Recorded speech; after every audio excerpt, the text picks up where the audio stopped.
இன்னைக்கு நம்ம சேலஞ்சோட ஃபைனல் டே. நான் எவ்வளவு ப்ராஃபிட் பண்ணிருக்கேன்னு தெரிஞ்சுக்க இந்த வீடியோவை ஃபுல்லா பாருங்க. ட்ரேடர்ஸ், இன்னைக்கான என்ட்ரி எக்ஸிட் வந்து பாத்துடலாம். நான் நிஃப்டில வந்து புட் ஆப்ஷன் தான் வந்து எடுத்திருக்கேன். புட் ஆப்ஷன் வந்து 9:30 கேண்டில்ல என்னோட என்ட்ரி வந்து நான் பிளேஸ் பண்ணிருக்கேன். ஸ்டாப் லாஸ் வந்து 9:25 கேண்டில் ஹைல தான் வந்து நான் போட்டிருந்தேன்.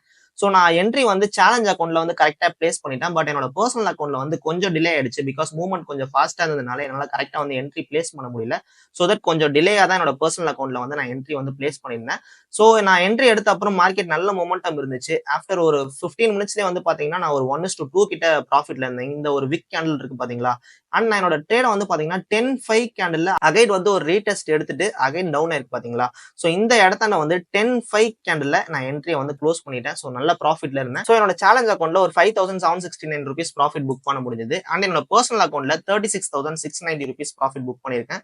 கொஞ்சம் ப்ராஃபிட் வந்து கம்மியாயிடுச்சு. பட் இருந்தாலுமே நம்ம இன்னைக்கு வந்து ஒரு நல்ல ப்ராஃபிட்ல வந்து க்ளோஸ் பண்ணிருக்கோம். அண்ட் இந்த 30 டேஸ் சேலஞ்சில நான் டோட்டலா எவ்வளவு ப்ராஃபிட் மேக் பண்ணிருக்கேன், என்னென்ன ஸ்ட்ரகிள்ஸ் ஃபேஸ் பண்ணிருக்கேன், இத பத்தி உங்களுக்கு டீடைல்டா வீடியோ வேணும்னா கமெண்ட் செக்ஷன்ல எஸ்ன்னு கமெண்ட் பண்ணுங்க. அண்ட் நான் நெக்ஸ்ட் 1 வீக் அவைலபிளா இருக்க மாட்டேன். நான் ஒரு வெக்கேஷன் போறேன். சோ ஆஃப்டர் தட் இந்த சேலஞ்ச பத்தி நான் உங்களுக்கு டீடைலா எக்ஸ்பிளைன் பண்றேன்.